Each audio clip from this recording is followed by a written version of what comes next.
ऐसा लग रहा है मिनी हिंदुस्तान उमड़ आया। सबके दिल में एक ही गूंज है, भारत माता की, भारत माता की। पीएम मोदी जो है वो कुवैत गए और वहां पर उनको जो है वो हाईएस्ट सिविलियन अवार्ड भी दिया गया है। साथ साथ उसके अलावा भी बहुत सी न्यूज कुवैत को लेकर हैं, जिसमें कि महाभारत और रामायण का ट्रांसलेशन जो है वो भी किया गया है, उसका भी इनॉग्रेशन किया मोदी जी ने। और प्रधानमंत्री मोदी कुवैत में, मिडिल ईस्ट के मुस्लिम देश में प्रधानमंत्री मोदी को देखकर पाकिस्तान में बवाल मच गया है। कुवैत वो देश है जहां पाकिस्तान की सरकार पैसे मांगने के लिए जाती है और वहां भारत के प्रधानमंत्री का स्वागत हो रहा है।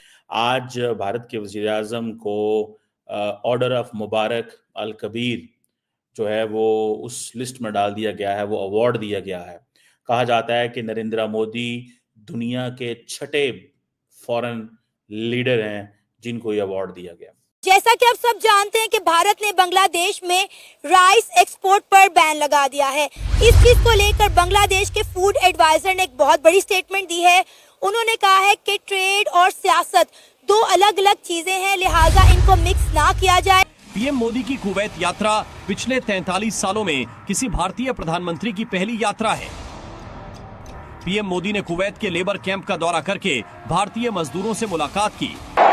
अरब वर्ल्ड अलाउ नहीं करती गैदरिंग्स को, इन चीजों को, लेकिन नरेंद्र मोदी ने ये एक बना लिया हुआ है। नरेंद्र मोदी मिडिल ईस्ट पहुंच जाए तो वहां जाके उन्होंने 2 स्टेट सोल्यूशन की बात कर दी। मानना पड़ेगा आप, मोदी साहब को पता है मैंने क्या बात करनी है। मोदी की जो गल्फ पॉलिसी कही जाती है वो एक इंडिकेशन है बहुत से कंट्रीज के लिए। ठीक है ना, you know they are exporting weapons, but on the same time वो 100-200 मिलियन डॉलर की बीच में एड भी दे देंगे, ह्यूमैनिटेरियन असिस्टेंस भी दे देंगे उनको, कहेंगे यार कोई नहीं, बड़ा बुरा कर रहा है आपके साथ Israel, so what. That is international politics. It is cruel. You know, international system ऐਵੇਂ नहीं कहते कि international system is anarchic. There is an anarchy है. So नरेंद्र मोदी बेसिकली अपनी स्टोरी बयान की है। हमने तो उनको भी नाराज कर दिया है जिनसे हमारी दोस्ती हिमालय से ऊंची और समंदरों से गहरी थी।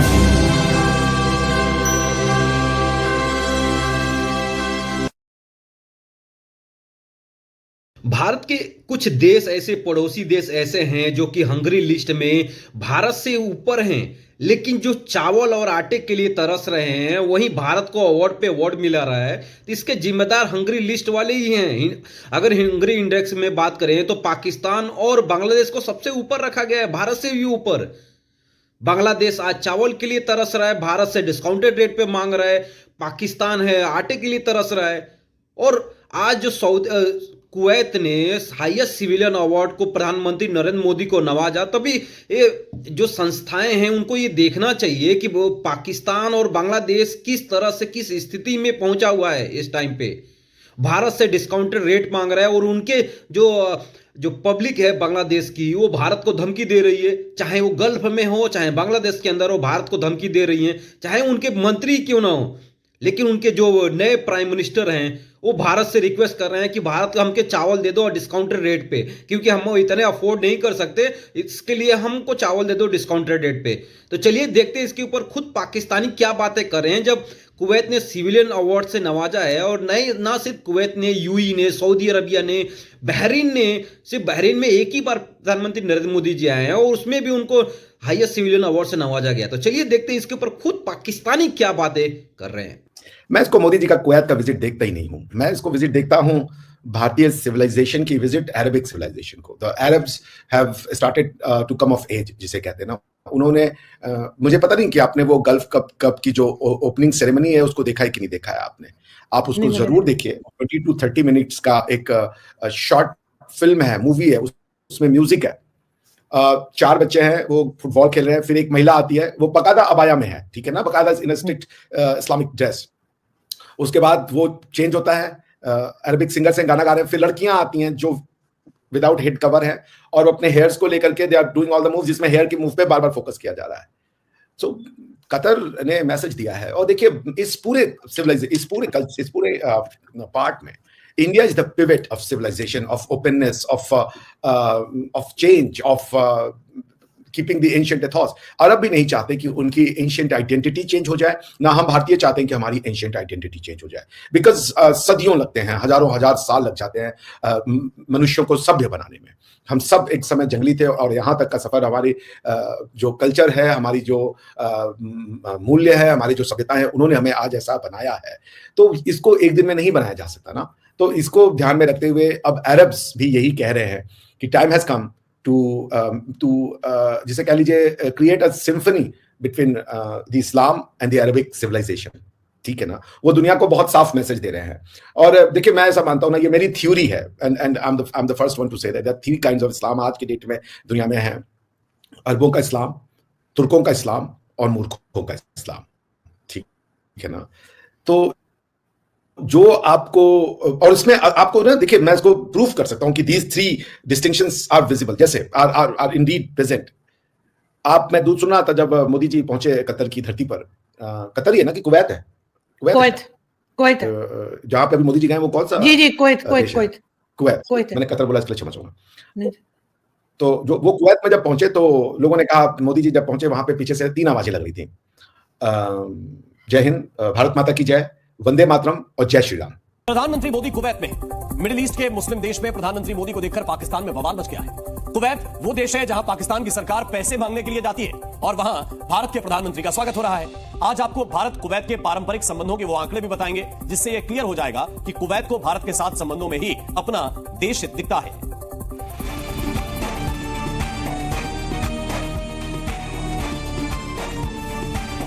कुवैत पहुंचने की पीएम मोदी का जोरदार स्वागत हुआ। एयरपोर्ट पर रेड कार्पेट वेलकम मिला।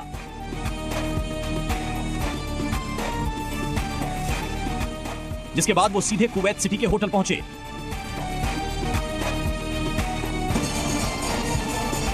होटल में भारतीय मूल के लोगों ने जबरदस्त अंदाज में पीएम के लिए नारे लगाए। होटल में पारंपरिक वाद्य यंत्रों और कथकली डांस परफॉर्म करके प्रवासी भारतीयों ने प्रधानमंत्री का स्वागत किया।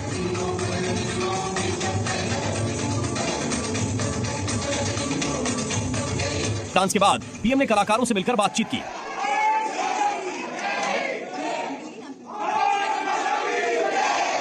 यहां अरबी भाषा में लिखी और प्रकाशित रामायण और महाभारत की पुस्तक पीएम मोदी को भेंट की गई। इन पुस्तक के प्रकाशक अब्दुल लतीफ और अनुवादक अब्दुल्ला बैरन ने पीएम से मुलाकात करके उन्हें ये गिफ्ट दिया। होटल में पीएम मोदी के स्वागत के लिए लोगों की भारी भीड़ आई। पीएम ने लोगों के पास जाकर उनसे मुलाकात की और उन्हें ऑटोग्राफ भी दिया। 2 दिनों की यात्रा में पीएम मोदी कुवैत पहुंचे हैं। यहाँ कुवैत के शेख और पीएम मोदी के बीच मुलाकात के दौरान दोनों देशों के बीच व्यापार, निवेश, ऊर्जा, हाइड्रोकार्बन, रक्षा संबंधों पर बातचीत होने की उम्मीद है। जैसा कि आप सब जानते हैं कि भारत ने बांग्लादेश में राइस एक्सपोर्ट पर बैन लगा दिया है। इस चीज को लेकर बांग्लादेश के फूड एडवाइजर ने एक बहुत बड़ी स्टेटमेंट दी है। उन्होंने कहा है कि ट्रेड और सियासत 2 अलग अलग चीजें हैं, लिहाजा इनको मिक्स ना किया जाए। ट्रेड को और सियासत को अलग अलग रखा जाए तो ही बेहतर होगा। उन्होंने कहा कि इस वक्त बांग्लादेश में चावलों का फुकदान चल रहा है, लिहाजा हमें जहां से सस्ता चावल मिलेगा हम वहां से सस्ता चावल खरीदेंगे, चाहे वो इंडिया हो या फिर पाकिस्तान। आपको पता है कि इस वक्त हमारा हमसाया मुल्क भारत 150 ममालिक को चावल एक्सपोर्ट कर रहा है, लेकिन फिलहाल इंडिया ने बांग्लादेश में चावल एक्सपोर्ट पर बैन लगा दिया है। तो यूनुस रिजीम था ना, जब वो आए हैं तो उन्हें ये बात ज़हन में रखनी चाहिए थी कि आप कोई इलेक्टेड गवर्नमेंट नहीं है, ना आपको अवाम ने इलेक्ट करके भेजा है। इलेक्शन जैसे भी होते हैं, धांधली ज़्यादा भी होते हैं ना, उसकी एक क्रेडिबिलिटी होती है उस गवर्नमेंट की। और यूनुस साहब जो इसके बारे में बड़े जो है ना, बड़े बड़े पंडित जो थे सियासत के, कि बहुत बड़ा इकोनॉमिस्ट है जी, वो बांग्लादेश के से जो मुआशी हालात है उनको दुरुस्त कर देगा, सियासी अदम इस्तेकाम जो है उसको ख़त्म कर देगा। लेकिन उनकी वो जो इकोनॉमी थी ना, वो मैक्रो लेवल पे थी। जो आपकी माइक्रो लेवल होती है ना, या कि कॉमन पब्लिक की इकोनॉमी होती है ना, उसको एक पॉलिटिशियन ही समझ सकता है। और मोहम्मद यूनुस जो है वो पॉलिटिशियन तो नहीं है ना, वो इकोनॉमिस्ट है। और इन्हें इस बात का उस वक्त जब ये गवर्नमेंट में आए थे और अपने हमसाये ममालिक के साथ, कोई भी ये जो 2024 है ना, इसमें कोई भी स्टेट जो है वो अपने किसी भी हमसाये ममालिक से नहीं लड़ सकती। हमने कितनी 3 जंगें लड़ी हैं इंडिया के साथ, हम क्या कर ले, एक दूसरे का हमने बिगाड़ा कुछ भी नहीं है, ठीक हो गया। अपना ही हम दोनों ने एक दूसरे का अपना ही नुकसान किया और खुद ही किया। यही बांग्लादेश में था। आपके पास बांग्लादेश में क्या था कि आपके पास इनकलाब आ गया, आप अपोजिशन जमाते जो है हसीना रिजीम से आप लोग जो निजात चाहते थे और आपको मिल गई और बड़ी आसानी से मिली। देखिए 1,000 या 1,500 जाने देने के बाद उन्होंने पूरी एक रियासत पे एक पूरे सिस्टम को तब्दील कर दिया। तो ये किसी भी इनकलाब के लिए बड़ी छोटी कुर्बानी होती है, नहीं तो लाखों की तादाद में लोगों को कुर्बानियां जो देनी पड़ी। उसके बाद इन्हें ये चाहिए था कि एक डेमोक्रेटिक सेटअप के जरिए ये तमाम जितनी भी कंट्रीज थी उनके साथ ये दोस्ताना ताल्लुकात कायम करते। बांग्लादेश इंडिया ने सबसे पहले हाथ आगे बढ़ाया। उन्होंने कहा कि हम आपके साथ बात करेंगे, हमारी कोई भी पॉपुलर गवर्नमेंट नहीं है, हम अपने इंटरेस्ट पे और बंगला के इंटरेस्ट पे हम लोग बात करेंगे एक दूसरे के साथ। लेकिन इन्होंने जो है ना वो जैसे कि कोई सुपर पावर ये बन गए थे, जैसे इनके पास बहुत बड़ा कोई अलादीन का चिराग आ गया था कि हमने भाई इंडिया को आंखें दिखाने ही दिखाने। देखिए इंडिया दूसरी बड़ी इकोनॉमी है पूरी दुनिया की और राइस कंजम्पशन जो है आपकी बांग्लादेश की वो 70% इंडिया पे डिपेंड करती है।